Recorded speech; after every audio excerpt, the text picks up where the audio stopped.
की शादी एक अच्छे परिवार में हुई है। उसका पति रोहन उसे बहुत प्यार करता है। घर में उसकी सास शांति और ननद मीनाक्षी भी है, जो सरिता के किसी काम में दखल अंदाजी नहीं करती। लेकिन फिर भी सरिता को ऐसा लगता है कि दुनिया की सबसे ज्यादा बेचारी बहू वही है और सबसे ज्यादा अत्याचार उसी पर हो रहा है। माँ जी, ये लीजिए आपकी चाय। अरे बहू, तूने इतनी ज्यादा चीनी क्यों डाल दी चाय में? हाय हाय माँ जी, मैंने तो उतनी ही मीठी बनाई है जितनी मीठी आपको पसंद है। माँ जी, आपको तो मेरे हाथ की चाय अच्छी ही नहीं लगती। जब देखो कुछ न कुछ कमी निकाल ही देती हो। अरे बहू, तू एक बात के पीछे ही पड़ जाती है। मैंने ऐसा कब कहा कि तू रोज चाय खराब बनाती है? सरिता अपने कमरे में चली जाती है और फोन उठाकर अपनी माँ से बात करती है। हेलो माँ, कैसी हो आप? क्या कर रही हो? मैं तो ठीक हूँ, पर तू बता, तेरा मूड कैसा है? तेरी आवाज से लग रहा है कि कुछ तो हुआ है तेरे ससुराल में। अरे क्या बताऊँ माँ, यहाँ तो हर समय मेरे साथ बहुत बुरा व्यवहार होता है। मैंने अपनी सास के लिए इतनी अच्छी चाय बनाई, लेकिन मेरी सास चाय पीते ही मुझे 4 बातें सुना दी। बेटी, तू इतनी छोटी छोटी बातों पर ध्यान ही क्यों देती हो? तुम्हारी सास ने कुछ बोल भी दिया तो क्या हो गया, वो बड़ी है ना तुझसे। माँ ने इतना समझाया, लेकिन इस बात का सरिता पर कोई असर नहीं हुआ। अपनी बेचारी बहू की छवि वो बदलना ही नहीं चाहती। अगली सुबह सब नाश्ते की टेबल पर बैठकर नाश्ता कर रहे थे, तभी सरिता ने अपने पति से कहा, सुनिए जी, मुझे ना आज बाजार से कुछ सामान लेकर आना है। आज आप ऑफिस से आने के बाद मुझे लेकर चलना ना। भाभी, मुझे भी कुछ किताबें खरीदनी है। आप दोनों जा ही रहे हो तो मेरी किताबें भी ले आना। लो, अभी तो बात ही की है बाजार जाने की, तो एक फरमाइश आ गई।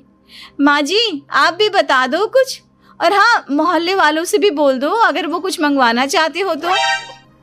बेचारी मीनाक्षी अपना सा मुंह लेकर रह गई। ये सब देखकर रोहन से चुप नहीं रह गया और वो गुस्से में बोला, सरिता, क्या हो गया है तुम्हें? मीनाक्षी ने तो सिर्फ किताबों के लिए बोला है। तुम्हें मीनाक्षी से इस तरह से बात नहीं करनी चाहिए। माफी मांगो उससे अभी। क्या? मैं माफी मांगू? दिन भर आपके घर के काम करूं मैं, आपकी और आपके घर वालों की बातें सुनूं मैं, और अब माफी भी मैं मांगू? ऐसा कभी नहीं हो सकता। ये बोलकर सरिता वहां से चली जाती है। एक दिन उनकी पड़ोसन घर आती है। अरे सरिता, क्या कर रही है?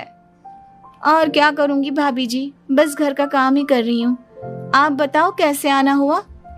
अरे मैं तो तुम्हारा हालचाल पूछने आई थी, लेकिन तुम तो बिजी लग रही हो। कोई बात नहीं, मैं बाद में आ जाऊंगी। और क्या करूँ भाभी जी, जब से शादी होकर आई हूँ ना, बस काम ही कर रही हूँ। और इस घर में ना कोई मेरी कदर नहीं करता। पति है जो बस घर से ऑफिस, ऑफिस से घर।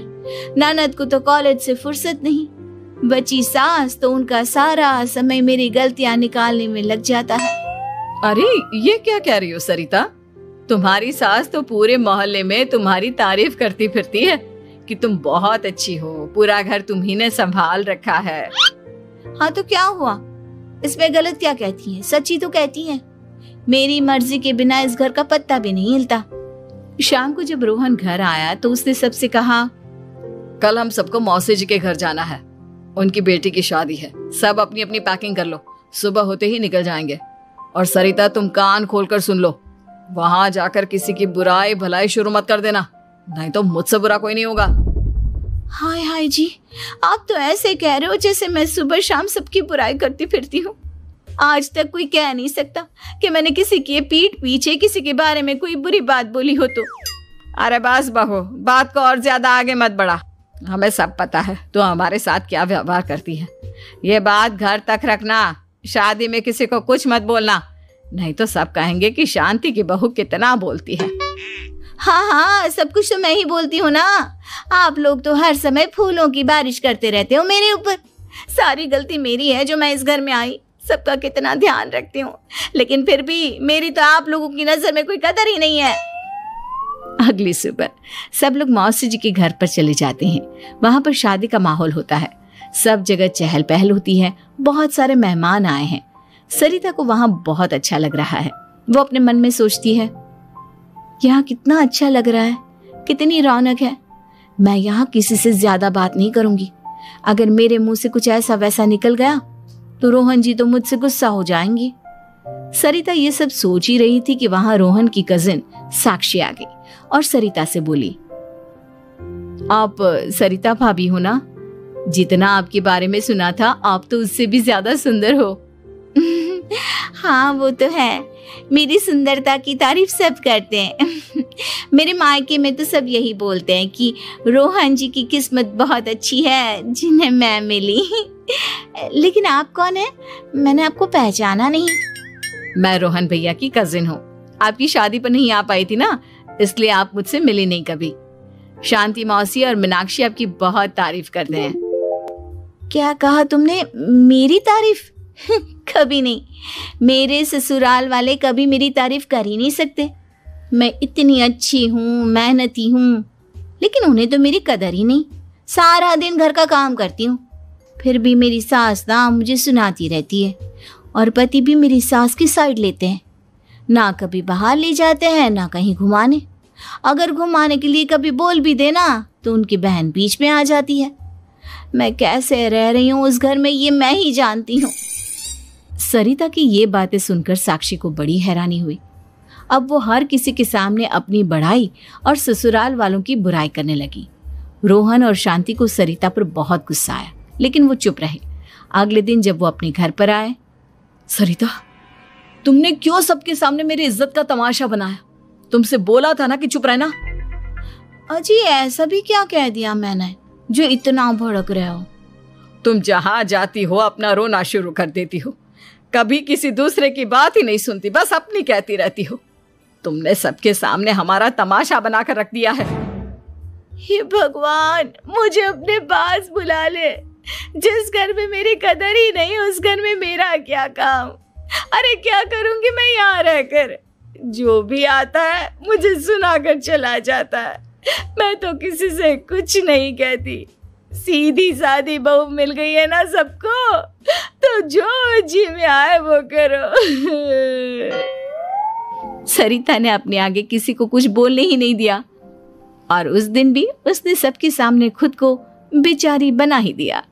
अगले दिन मीनाक्षी कॉलेज के लिए लेट हो रही थी, इसलिए वो हर काम जल्दी जल्दी कर रही थी। अपना नाश्ता लेने किचन में गई और पतीले में रखे गरम दूध को गिलास में डालने लगी। दूध का पतीला उसके हाथ से छूट गया और गरम गरम दूध उसके हाथ पर गिर गया। ओए माँ, हाय मेरा हाथ, माँ मेरा हाथ जल गया। मीनाक्षी की आवाज सुनकर सरिता दौड़ती हुई आई। ये क्या किया तुमने? तुम्हें नाश्ता चाहिए था तो मुझसे बोल देती, मैं क्या मना करती थी? अब पता नहीं कितने दिन की मुसीबत पाल ली तुमने। सरिता मीनाक्षी को उसके कमरे में ले गई और उसका बहुत ख्याल रखा। उसका इस तरह से ख्याल रखना शांति और रोहन को थोड़ा अजीब लगा।